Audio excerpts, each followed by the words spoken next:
Es un placer para mí estar aquí con Carlos Schenk el día de hoy. Le saluda el doctor León Rosenthal. Duerme bien, reinicia actividades en este 2024 con un tema altamente importante, el trastorno conductual del dormir durante la fase de sueño MOR o REM, como se dice en inglés, con el experto en el campo, para mí el referente más importante en el campo de la parasomnia de este tipo. El doctor Schenk es médico, es psiquiatra, se entrenó en la Universidad de Minnesota, en Minneapolis, donde ha estado desde aquel entonces, es profesor de psiquiatría y miembro activo de la clínica de trastornos del dormir. La narrativa de esta condición del trastorno conductivo del sueño MOR se inicia realmente a nivel básico con las lesiones que el doctor Michel Jouvet estaba haciendo en gatos, que demostró la atonía de los gatos en sueño MOR se eliminaba con lesiones del núcleos cerúleos. En aquel entonces no había un precedente de una observación clínica hasta que el doctor Schenk, trabajando con Mark Mahao, entrañable colega al que perdimos en 2020, y ellos casualmente, viendo el registro de un paciente, pues se dan cuenta por primera vez que existe este trastorno de que la atonía de sueño MOR no se da en este paciente, y de ahí empieza una narrativa realmente interesante. El doctor Schenk, como me comentaba, le fascinan las parasomnias y sí que se nota. En 1986 la narrativa se establece de manera formal con la primera publicación en la revista Sleep, donde se reporta una nueva categoría de parasomnia. Y es esa categoría a la que nos vamos a dedicar en los próximos minutos, el trastorno conductual del sueño MOR. De ahí, el doctor Schenk tiene más de 280 manuscritos publicados, la gran mayoría bajo revisión por pares, un número importante de capítulos en libros, así como libros, tanto para el público en general. En 2007, El dormir, sus misterios, los problemas y sus soluciones, un libro en inglés que no tengo entendido lo hay en español. Y en 2019 es un coautor con Birgit Hogl y el doctor Videnovich sobre esta patología. No es casual que el doctor Schenk, que es el presidente fundador del Grupo Internacional de Estudio de esta patología, ha sido parte importante del desarrollo clínico de la clasificación nosológica, y junto con Mark Mahalt fueron los recipientes del premio William Dement en 2007, por parte de la Academia Americana de Medicina del Dormir. Y en 2021 el doctor Schenk dictó la conferencia en excelencia académica Tom Roth en la conferencia anual de la asociación. Pues Carlos, es un gusto tenerte. Desde 1982 has creado una narrativa, nos has dado un entendimiento de una patología que creíamos que nada más se daba con gatos lesionados en el locus periceruleus, pero hoy sabemos mucho y mucho más. Nos hiciste énfasis de la importancia de la videopolisomnografía en el diagnóstico de esta entidad. De hecho, dentro de las parasomnias es la única entidad clínica que requiere de videopolisomnografía para su diagnóstico.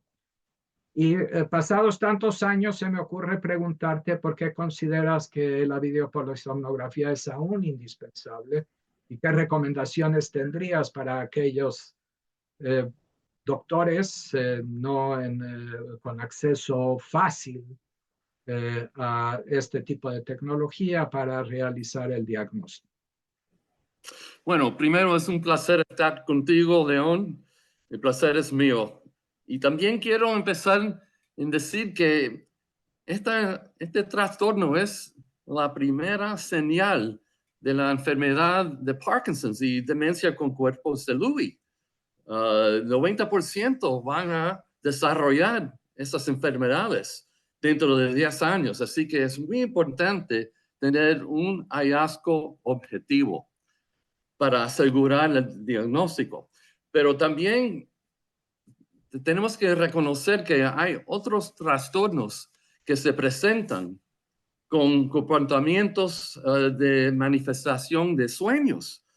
Primero es apnea objetiva del sueño y también movimientos periódicos en las piernas durante el sueño, parasomnias en la etapa de ondas lentas, sonambulismo y también terrores nocturnos. Así que, y también epilepsia nocturna. Así que hay otros trastornos que se presentan con comportamientos anormales con sueños. Así que uno tiene que asegurar. Así que es preciso, si es posible, tener el diagnóstico en el laboratorio. Pero no es para todos los médicos que tienen el laboratorio. Pero esas son las dos razones. Bueno, sí, definitivamente el diagnóstico diferencial es importante y en ese sentido la videopolisomnografía hoy por hoy es indispensable. Y una vez establecido el diagnóstico, ¿qué medidas debe el clínico enfatizar en términos de la higiene del dormir para minimizar los riesgos asociados con estas conductas motoras? Bueno, Dirías. el paciente y también su mujer deben mantener seguridad del dormitorio, porque si no pueden sufrir graves heridas. Y también minimizar, reducir lesiones con las conductas anormales. Y también mover la cama fuera de una ventana y también no tener, como lo apunté aquí, ningún objeto filoso cerca de la cama. Así que mantener la seguridad del dormitorio. Eso es antes de pensar de un medicamento. En qué momento le dirías a la pareja que sería una consideración abandonar la cama? Eso es una consideración, eso tiene implicaciones Eso es muy al importantes. principio, pero con medicamento, si puede controlar el trastorno, entonces la mujer puede moverse a la cama de nuevo. Y claro que hay alternativas farmacológicas para el manejo de esta condición. Una de las alternativas que se ha manejado es de la melatonina como un agente terapéutico. Y aquí se me ocurre preguntarte qué propiedades de la melatonina la hacen ser un agente terapéutico. Por muchos años hemos tenido melatonina y no es hasta más reciente que hemos reconocido este perfil terapéutico. Sí, al principio fue clonazepam y sigue siendo un buen medicamento, pero la melatonina no sabemos, por cierto, pero parece que puede restablecer la atonía normal del sueño humor. Parece que es el mecanismo. Y dime, obviamente existe la melatonina regular y la melatonina de liberación prolongada y hay varias presentaciones de este tipo de melatonina. ¿Existe en tu opinión una preferencia de una sobre la otra? Bueno, no tenemos en los Estados Unidos, pero sí en Europa, como se llama el long acting melatonin, solamente tiene el direct acting melatonin. Así que en los Estados Unidos no podemos escoger otra forma de melatonina, pero en Europa 2 miligramos de dosis baja de long acting puede ser muy efectivo. Y en ese sentido, obviamente en los Estados Unidos la melatonina es lo que se denomina over the counter que no requiere una receta médica y obviamente hay consideraciones cuando un producto no está monitoreado por la FDA de la misma manera como los agentes farmacológicos con receta. Entonces, ¿qué consideraciones debe de tener tanto el médico, la médico y el paciente en el uso de estos productos? Bueno, primero es una lástima que es así, porque en Europa uno tiene que tener una receta para la melatonina, pero en los Estados Unidos no. Así que no sabemos. Así que una forma puede ser la dosis baja o más alta. Así que el médico y también el paciente tienen que determinar el efecto bueno o no tan bueno y subir o bajar la dosis. Y en ese sentido, eh, en tu experiencia, puedes llegar a tener un efecto terapéutico que se va perdiendo a través del tiempo y puedes recuperar el efecto terapéutico ajustando la dosis, o sea, en otro sentido, No, ¿qué no, yo tanto creo que debe de ajustarse? no, yo creo que rara vez se tiene que ajustar la dosis, que ya cuando determinan la mejor dosis, puedes seguir muy bien con esa dosis. Y siendo la melatonina un antioxidante, es concebible que su uso pueda retrasar la progresión de las condiciones neurodegenerativas, como lo decías tú. Me gustaría decir sí, pero no tenemos los datos. Es posible, pero no tenemos los datos aún. ¿Tú crees, bueno, es enteramente hipotético, en ese sentido, es posible que se requiera dosis más altas a las que se usan clínicamente para tener maximizar el efecto antioxidante? Eso es posible, pero ya estamos usando una dosis de 18 o 21 miligramos, así que eso ya es bastante una Bastante dosis alta. alto.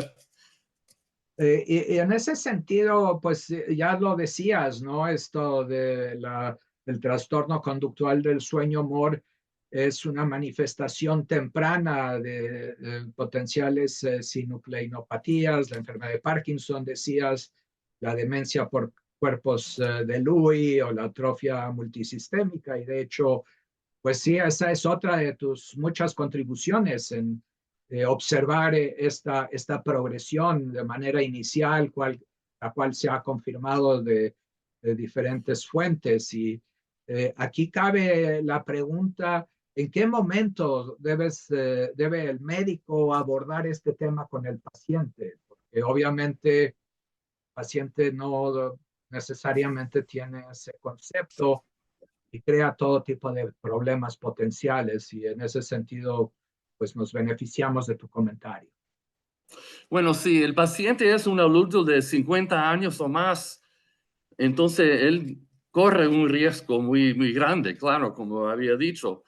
Pero hoy día todo el mundo, casi todo el mundo, puede ir al web, a los sitios de web para enterarse. Pueden buscar sobre este trastorno y inmediatamente van a ver la conexión con la enfermedad de Parkinson. Así que yo creo que el médico debe pensar, mencionar algo sobre un riesgo para en el futuro tener la enfermedad de Parkinson. Pero depende también en el nivel de educación del paciente. Si tiene mucha educación, entonces yo creo que el médico debe enterar al paciente más en contraste a uno que no tenga tanta educación. Y Así entonces que es decías de ser un médico. tú decías en pacientes con una edad de 50 años o mayores, eh, lo que tú recomendarías es una consulta neurológica o tú haces un estudio de imagen para ver si encuentras alguna evidencia. ¿Cómo manejas No, esa no, no, no. situación? No, al principio yo creo que ver a un neurólogo para un examen bueno, como decimos, un baseline examen al principio. Entonces, en el futuro depende en la condición del paciente, puede ver al neurólogo otra vez cada 2 años, algo así.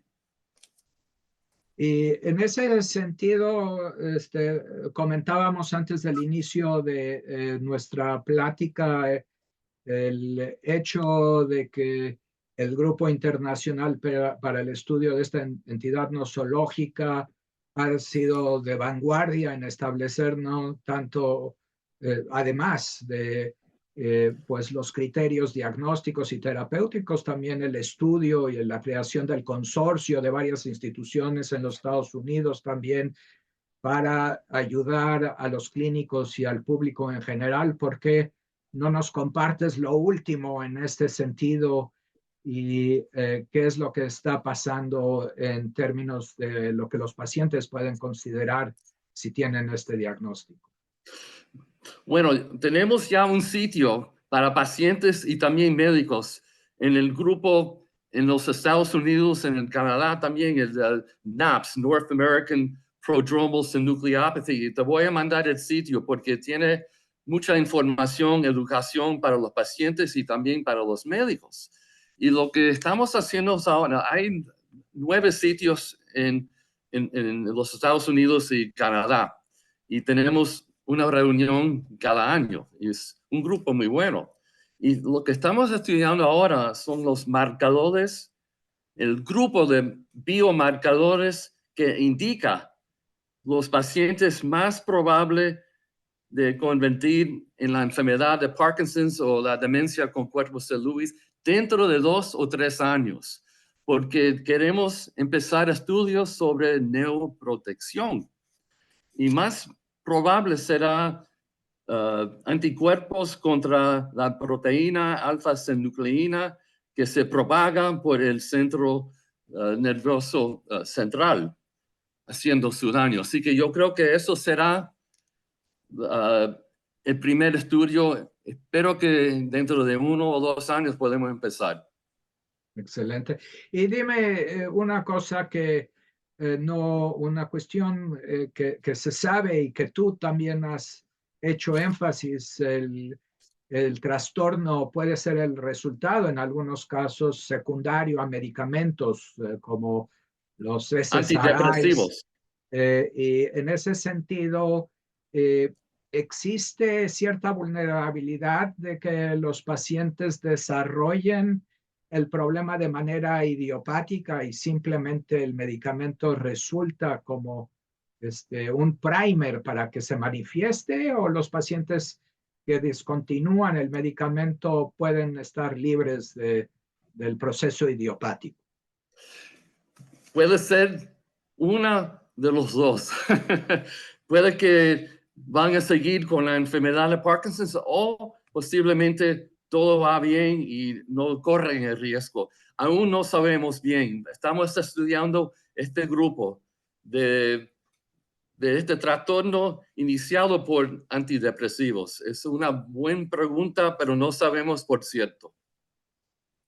Muy bien, bueno, Carlos, quiero agradecerte tu participación y más allá de tu participación, todo lo que toda tu productividad que ha beneficiado a un inmenso número de gente en la población general y a nosotros que nos has educado al respecto. Bueno, muchas gracias. Quiero decir 2 cosas más. La prevalencia en la población en adultos de 50 años o más es 1%. Hay muchos que tienen este trastorno, 1% en el mundo entero. Aún tenemos 7 estudios por el mundo entero. 1% es mucho. La otra cosa que quiero decir es que con el diagnóstico, el médico debe hablar con el paciente sobre mantener un estilo de vida muy activo. Disfrutar de la vida, vivir. No tener depresión, que yo tengo este trastorno, en 10 años voy a tener la enfermedad de Parkinson. No, disfrutar de la vida, una vida activa, ejercicio mental, todo eso es muy importante. No cabe duda que son elementos importantes. En términos de la dieta, ¿existe bueno, obviamente queremos tener una dieta sana, pero hay elementos de la dieta que pueden ser de particular beneficio en este sentido. Buena pregunta, no sabemos, pero debemos investigar. Buena pregunta. Muy bien, bueno, muchas gracias y esperamos más noticias que salgan de todos estos estudios que estás haciendo. Espero también, y gracias, León, muy amable. Es mi gusto.